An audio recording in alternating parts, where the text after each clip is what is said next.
Hey, Matt. Hi, Jean-Luc. Damn, this game looks good. It does look really good. This game looks real good. It This does is look Batman really Arkham good. Knight. And this is, you recorded this on your PS4. I am running it on the PS4 because As am I. can't run it on anything else. Most people can't run it on anything else. Wait, did this come out on the Xbox One? I haven't... Oh, yeah. Yeah, it did. Okay, I but assume it's so. been heavily promoted. Yeah, I would say it through was... Sony. Yeah, I think it was the lead platform. I think WB, and Sony have shaken hands and kind of said Oh, yeah, all definitely. the DLC first and all the little extra stuff. I might be wrong, but I feel like it's always been that way with the Batman games. Yeah. I also think for some reason Batman and the PlayStation go really well together. I know that doesn't make sense. This has nothing to do with gameplay. It's just because the PlayStation is black and it always has been, and it has a little blue light. Batman and for prefers angular devices. Yeah, Batman is very angular and sharp and has... I think of him as black with a little blue tinge, as you can see on his Batmobile here, black with a little blue tinge. Yeah, so that's kind of the big new thing in this game is the Batmobile. Yeah. I don't mind the Batmobile at all. A lot of people do. It's funny. There's like this real even split, I feel. Like some people are like, yeah, Batmobile's fine. Other people are like, Batmobile sucks. I hate it. I think it has to do with maybe the controls. I actually like, so right here we're seeing the tank combat. I like the tank combat. It doesn't bother me. Like, The tank combat's fine. Yeah, it doesn't... It's mostly the regular driving that bothers me. Yeah, it bothered me at first. I got like used to it, I guess. Like, I think it's just in most driving games you're used to the triggers being go and stop. And this one, like the square button is your stop and reverse. And like, I don't know, you kind of have to drive it, not By like the a way, car. hot tip. Thanks to Justin McElroy of Polygon who reviewed this game. Oh, yeah. He put out an article saying that if you go to the options, you can switch the battle tank mode to toggle, so you don't have to hold down the trigger. And what it does is it changes tank mode to R1, and then the left bumper becomes actually stop and brake. Oh, wow.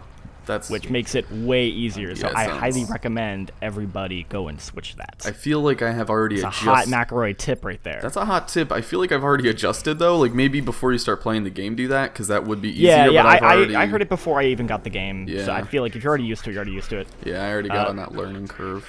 Look at that sweet. Yeah, look at that. What did you... I was too gung ho. You didn't bother to even... You were like... But this "Oh, is yeah, good I'll though just because do you'll get to see some of the cool things you can do with the Batmobile. Yeah, so there's some puzzle solving elements in the game where you need to switch to battle mode and kind of hook onto things or move things around and then use the Batmobile to, like, you know, jump. Yeah, Aw, look at that. sick. And, you know, kind And that was the remote feature, which is I think pretty cool, where you can kind of control the Batmobile remotely. Yeah. As long as you have to be nearby, though. Yeah. I actually really like the remote control feature of it to solve puzzles. I know that some people are like, oh, and you gotta use the Batmobile to solve puzzles, but I kind of like that, like... No, I think that's the best part a tool. about the Batmobile. Yeah, I like that it's like a tool in your arsenal to do things. Yeah. I also, I should give it like 2 seconds of background. I've played maybe 2 hours of the first game I got on a Steam sale like a long time ago. I played 2 hours, like, oh, this is cool, and I just kind of forgot about it, like you do with most Steam sale games. Even if they're really good and have a lot of content, you play for like 20 minutes. You're like, all right, cool. I have 20 other games I just bought on the Steam sale. Better play them all for 5 minutes and then forget forever. So I was not super, familiar with the combat and the stealth and stuff, but I was able to pick it up really quick. Yeah, which I'm a little shocked because I've played all of them, and this game, the other games I feel like have a better build-up with the combat in terms of like, we're going to slowly introduce more enemy types. This one just throws them all at you from the get-go. So it honestly does feel a little overwhelming at times, even for me, because I haven't played those in so long. I'm like, all right, wait, so there's the knife guys, and I have to do this for them, and the electric guys have to jump over them, and like you get used to it, but it feels a bit much. I think you can also just kind of muscle your way through it. I'm basically just using I'm hitting the square button to punch dudes and then the triangle button to, fight back or whatever. Yeah. And I know for the gun guys, I basically don't want to engage them until I can stealth take them down or... Yeah. And whatnot. So the stealth takedowns, this isn't really stealth, but the fear takedowns, where it says like fear and like they're really freaked out. This is kind of the coolest new. I guess it's new, right? The fear multi takedown. The fear multi takedown. This is the first thing I leveled up, so I could take out 4 dudes with it. Yeah, I need to level that up more. It's really it is the coolest. Like, it's actually just pretty much quick time where you hit a dude, look at the other guy, hit him. But I kind of just like that it's like, if you get the jump and they're all afraid, you can just kind of swoop down, knock out 4 dudes super hard quickly. Because, like, it plays more to, I like stealth mechanics in games. A lot of people are, very pro or anti-stealth. I'm very pro stealth mechanics where if you get the jump on dudes, you can just wreck them. So that plays to where I like. That's something I thought these games always did really well. It has both. Yeah, here's a fear. They just look cool. Yeah, it looks really cool, and it's really rewarding because it's like, all right, you spooked them. Now you get to do the, wreck them. Yeah. I thought these games always did both the regular combat and the stealth combat really well. When the stealth combo or the regular combo was happening, there were a couple new features that kind of missed talking about. They have this counter system. There's the counter system, but now you can kind of do this. If you time the counter right and then you push in their direction, you can actually do like a push where you push them away from you. Yeah. I just think this is cool. Oh, where he like slides into the grate. Yeah, I always love doing that. That's like you don't really do that. You go in grates in the other game, but like that specific like automatic slide, just that looks really cool, and that's kind of new. Yeah, definitely. But there was other stuff, just kind of like the way the combat moves is pretty similar, but it definitely feels like they're adding new stuff to kind of keep it fresh and interesting. I think people who like that stuff are gonna continue liking it. Yeah, and I really like the investigation stuff, which is, I feel like some people are gonna find boring, but I really like the shifting through menus and looking through things, because it feels like you're troubleshooting a computer problem when you're solving these murders, and but when you solve a computer problem, you generally feel like you have done something good, and they somehow manage to figure out what is fun about it and what is not, which is just knowing where to look and how to look for it. And they kind of did that with their puzzle solving here. Or whatever. Totally, it's not, like this is a real hardcore, challenging thing, but it's just enough that you feel like, I'm Batman. Yeah. I'm being a detective right now. I'm solving crimes. Yeah, I enjoyed that. I always like that stuff, and they have a couple really good. I'm trying to avoid showing any story stuff, but there was one particular story one involving like a car crash that I really liked. I don't know if you ever got to that point in the story. I didn't do that one. I just did the one where there was I guess it's a little bit of a spoiler. There's a Batman man. There's a vampire Batman dude running around. Oh yeah. And I just encountered him and took his blood and went to his lab and did the little QuickTime thing to. Yeah. This is all the upgrades there. That was a lot. There's just a lot of upgrades. Oh my god. Yeah, there's a ton of different ways you can do it. Oh, so I want to talk about this. I haven't gotten to this. I got to saving her from the thing, but then I left where she was. So I still have to go back and solve. This is this kind of big Riddler challenge where he has captured Catwoman. You have to solve these puzzles involving the both of them, where you'll go out into the world and you'll solve a puzzle, then you'll come back to the orphanage where she's being held captive, and you have to figure it out with them, and you switch back and forth. So as you can see here, I tried putting both of them on the platforms, and I realized, I need to switch platforms. They each need to be on this particular one, and then this puzzle happened. And then after I beat the puzzle, it goes into this combat.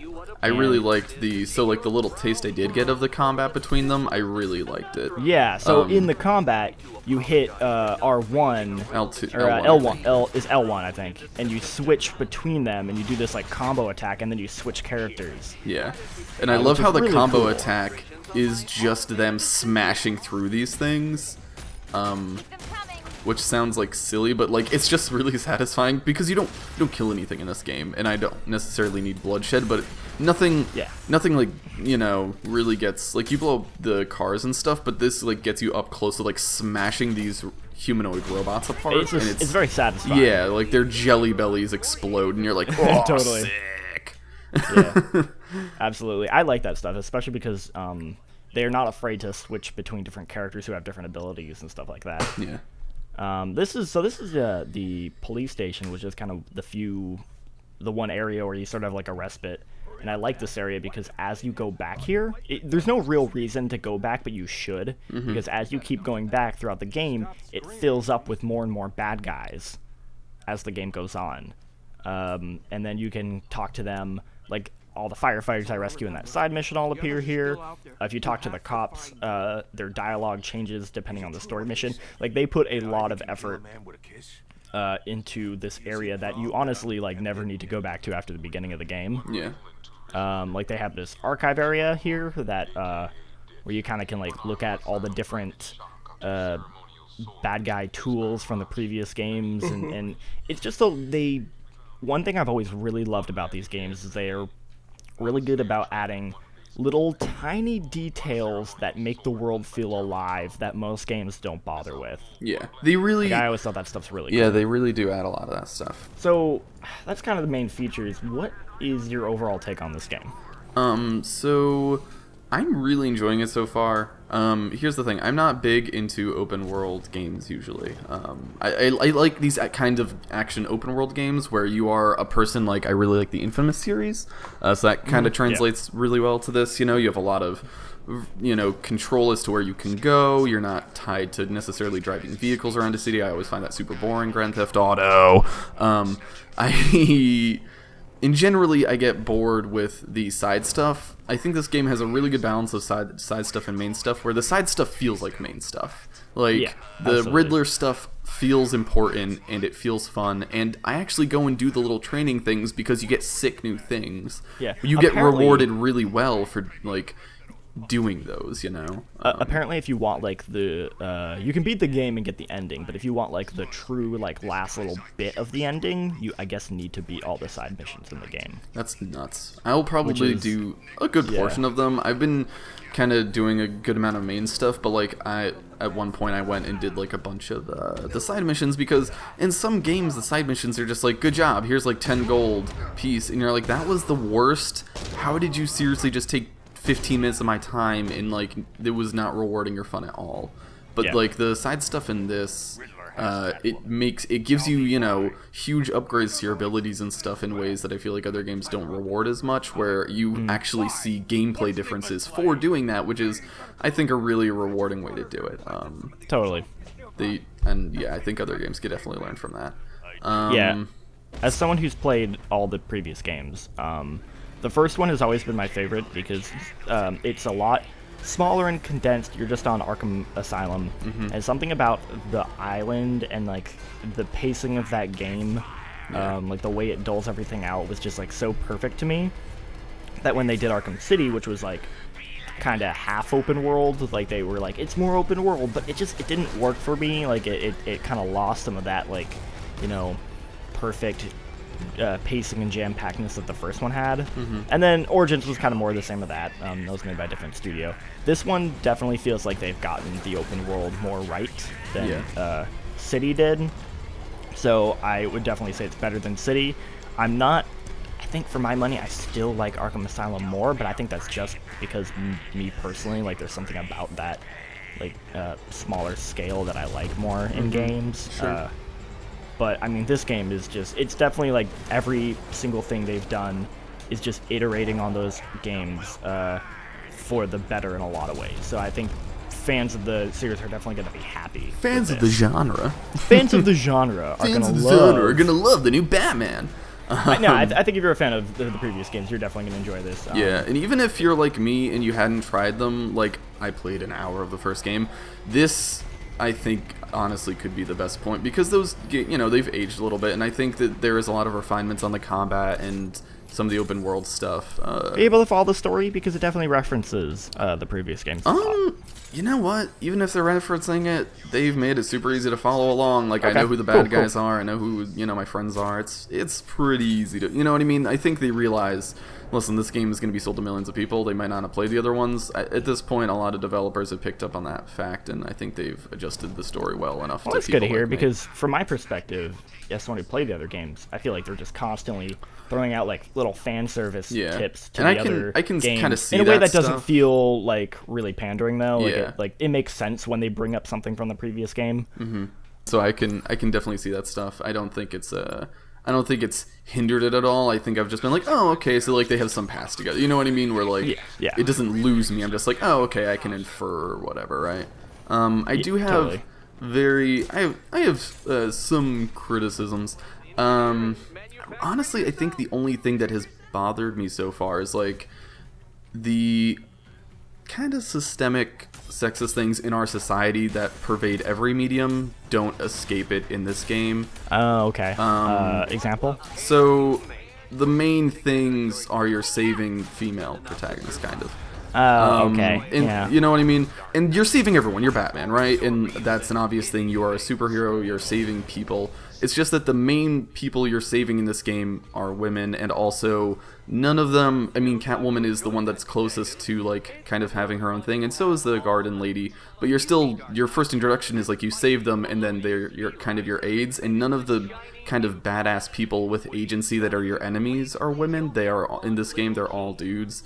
So they are there. Yeah, and they have, I guess the one female enemy in Batman usually is Poison Ivy, and she's kind of taken out of the picture pretty early on. Yeah, she's not really in it at all. So really, all like the cool bad characters are in the game are dudes, and also like any of the people who are kind of helping you out or whatever start off as like, you know, you save them and then they're there to like help. You know what I mean? So like, Yeah. none. I definitely get your point. Yeah. I do think, because spoiler, Barbara Gordon's the one who gets kidnapped partway through the game, and I think it kind of works though, because you know, it brings up, it's like it's not only motivation for Batman because he feels really guilty. It's also in general about for what happened, because Gordon not only or for getting her whatever. kidnapped, but also because, you know, she got shot by the Joker. Sure, yeah. You know, a long time ago, and has been crippled ever since. But also, you know, it adds motivation for Gordon, her father, and then the tension between Gordon and Batman. So I think like her, out of all of the characters to have kidnapped, like it makes sense because it affects multiple. It affects many people. Yeah, it affects multiple protagonists and like the tension between them. So I think in her particular case, it works for the story. I do see your point though. Yeah, and that's what I'm saying. I think it's a bigger symptom of the series and comic books in general. You know, I wouldn't put it all on the onus of the creators, because they have a set kind of world to work from, and you know, they're able to work within it and do many different things. But I see what you're saying, where they've set up in this series, Barbara Gordon is this kind of character that has been placed in the world for those things. So it's definitely, I'm definitely not just railing against. I don't think it's purely on Rocksteady. You know, it's kind of, you know, comic books in general and all this stuff is kind of added up to, oh, I noticed this in the game, but that is a result of many generations of comics and things in this genre. You know what I mean? Sure. Where I wouldn't definitely put on this game, but it was just like, oh, all right, and like you know what I mean? I kind of saw it and I was like, okay, you know, it's not a huge thing. You know, it's not like this is a new IP, and you know, it's, you know, there's a bunch of stuff to work on. So I totally get that. Yeah, I think it's fine, but I do see your point. So yeah, that's really it. That's really the only hang up I've had, has been like, but then I also still completely understand, you know, the world they have to work on, but otherwise I've been really, it's a super fun game. Like, it's really fun. Oh my gosh. The world building is done really well. Like all the side all the side stuff is super fun. The world exploration, I think, is super fun. I don't know. There's no huge pain points for me, right? Yeah. With a lot of games, there's something that you don't like doing. I haven't ran into anything that's like really, I hate this. Totally. You know? Yeah. Yeah, I think that's gonna do it. That is Batman Arkham Asylum. I think it's a big thumbs up from both of us. Way up there, folks. Way up there. Go get it. Just not on PC. Oh yeah.